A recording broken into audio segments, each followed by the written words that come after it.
Pemerintah akan mengganti sistem kelas 1, 2, dan kelas 3 BPJS Kesehatan melalui sistem kelas rawat inap standar atau KRIS. Tahapannya dimulai dengan menstandarisasi ruang inap rawat kelas 3 rumah sakit. Mulai tahun ini, pemerintah akan menghapus kelas 1, 2, 3 BPJS Kesehatan dan akan menerapkan sistem kelas rawat inap standar atau KRIS. Menteri Kesehatan Budi Gunadi Sadikin menjelaskan, perubahan ini untuk memberikan standar baru, khususnya bagi peserta kelas 3 BPJS Kesehatan.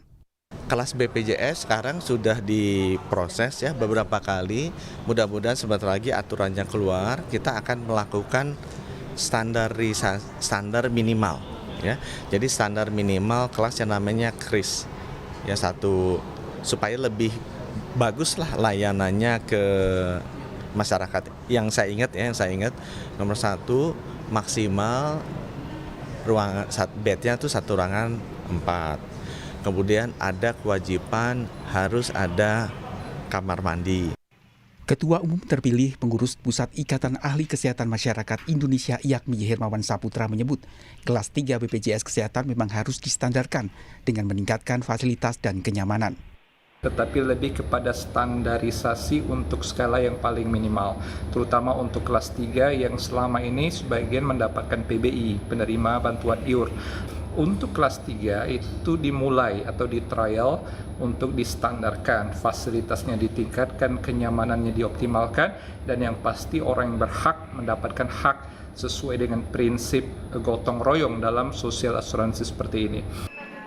Pemerintah menyebut belum ada perubahan besaran iuran peserta BPJS Kesehatan terkait pergantian sistem kelas BPJS. Bagi masyarakat miskin, iurannya Rp42.000 per bulan yang dibayarkan pemerintah.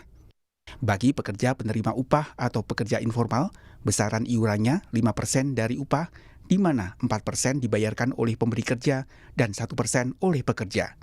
Sedangkan bagi pekerja sektor informal yang tidak memiliki penghasilan tetap, terbagi menjadi 3 kelas. Kelas 1 dengan iuran Rp150.000 per bulan, kelas 2 dengan iuran Rp100.000 per bulan, dan kelas 3 sebesar Rp35.000 per bulan. Dengan iuran tersebut selama ini ruang perawatan kelas 1 berisi 2 hingga 4 pasien. Ruang kelas 2 berisi 3 hingga 5 pasien dan ruang kelas 3 berisi 4 sampai 6 pasien. Agar bisa menerapkan kelas rawat inap standar, rumah sakit harus memiliki sejumlah kriteria. Di antaranya adanya tenaga kesehatan per tempat tidur. Ruang perawatan sudah terbagi berdasarkan jenis kelamin, usia, dan jenis penyakit. KRIS juga menerapkan standar maksimal 4 tempat tidur per ruang.